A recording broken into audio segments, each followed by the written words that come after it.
नहीं तलूंगी।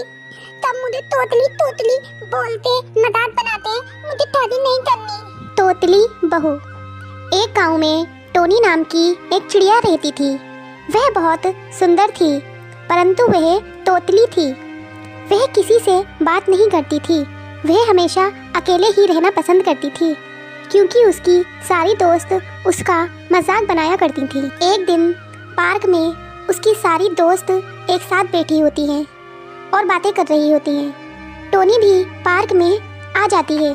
तुम तब बातें तल रही हो, तलो तलो तब खात में ठेलें दे। मैं थलते तुम लोगों के साथ खेलने आई हूँ। उसकी बात सुनकर उसकी सारी दोस्त जोर जोर से हंसने लगती हैं। वह उदास हो जाती है और घर आ जाती है। क्या हुआ बेटा, क्यों परेशान है? तो नहीं माँ, बेटा आज तुझे देखने लड़के वाले आने वाले हैं, उनके सामने कुछ बोलना मत।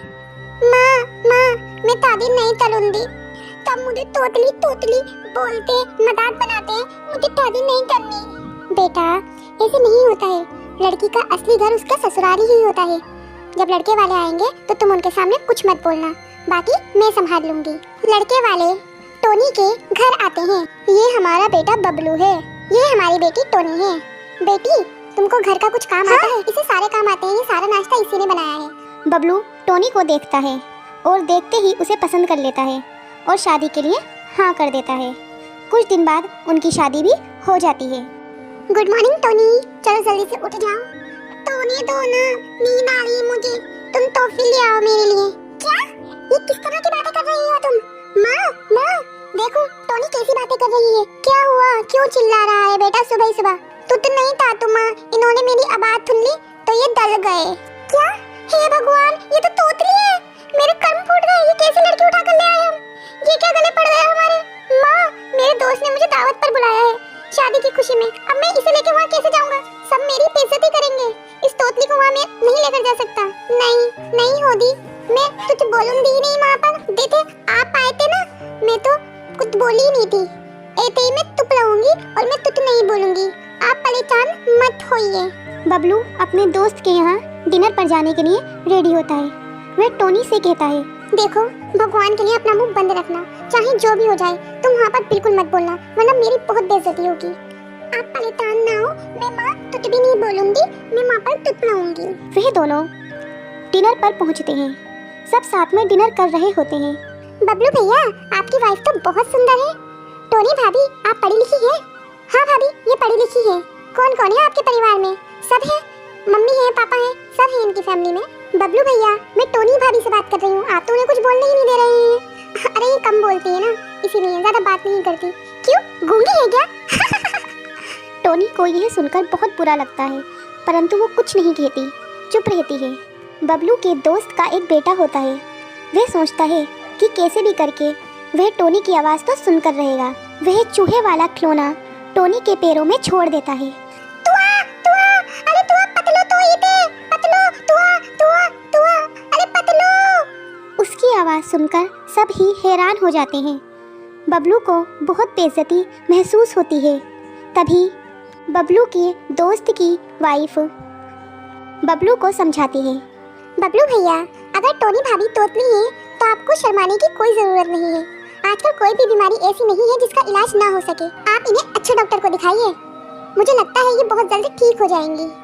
ठीक है भाभी, मैं कल ही टोनी को लेकर किसी अच्छे डॉक्टर के यहाँ जाता हूँ। अगले दिन ही टोनी को लेकर बबलू हॉस्पिटल जाता है और उसका इलाज कराता है। कुछ दिनों बाद टोनी की आवाज़ बिल्कुल सही हो जाती है और वह खुशी खुशी रहने लगते हैं। सोनिया जब गर्भवती थी तभी उसके पति कुक्कू की किसी दुर्घटना से मृत्यु हो गई। एक कलमुही अब सारा दिन यूं ही टुसवे बहाती रहेगी या घर का काम भी करेगी। माँ जी वो मेरे पेट में बहुत दर्द हो रहा है। आपको तो पता ही है मेरा 9वां महीना चल रहा है, मुझसे उठा तक नहीं जाता। मैं काम कैसे करूं? आए हाय, एक तो मेरे भाई को खा गई, अब महारानी आराम फरमाने की बहाने ढूंढ रही है। चुपचाप खड़ी हो और जाओ खाना बनाने। सोनिया बेचारी दर्द से बेहाल उठती है और दूसरी डाल में बनी किचन के पास जा ही रही होती है और तभी उसको चक्कर आ जाते हैं और वो नीचे गिर जाती है। सोनिया के गिर जाने से उसके सर पर काफी चोट लगती है और खून भी बहने लगता है।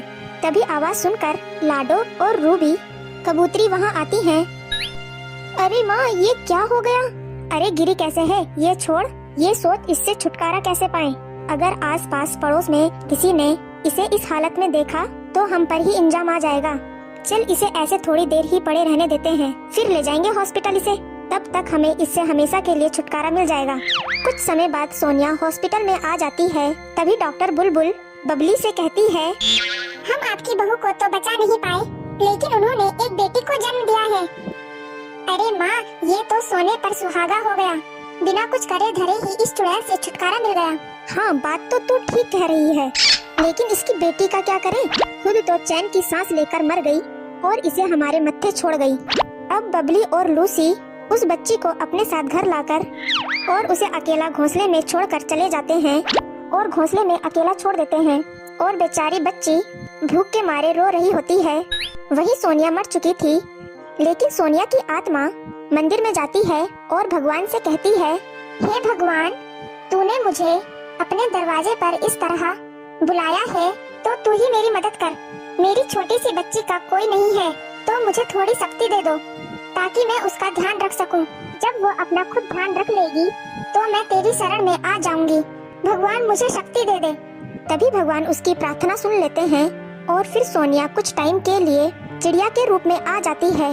वही लूसी बबली से कहती है, माँ, इसकी रोने की आवाज ने तो मुझे परेशान कर रखा है, आप इसे कहीं छोड़कर आ जाइए। तभी बबली उस बच्चे को एक जंगल में नदी किनारे छोड़ देती है और वहाँ से चली जाती है। तभी वहाँ से एक सांप जा रहा होता है। सोनिया चिड़िया वहाँ आकर उस बच्चे को बचा लेती है। सोनिया उसे गोद में लेकर बहुत खुश होती है और भगवान से कहती है, धन्यवाद भगवान जी, आपका बहुत बहुत धन्यवाद। जिसका कोई नहीं होता उसका भगवान होता है।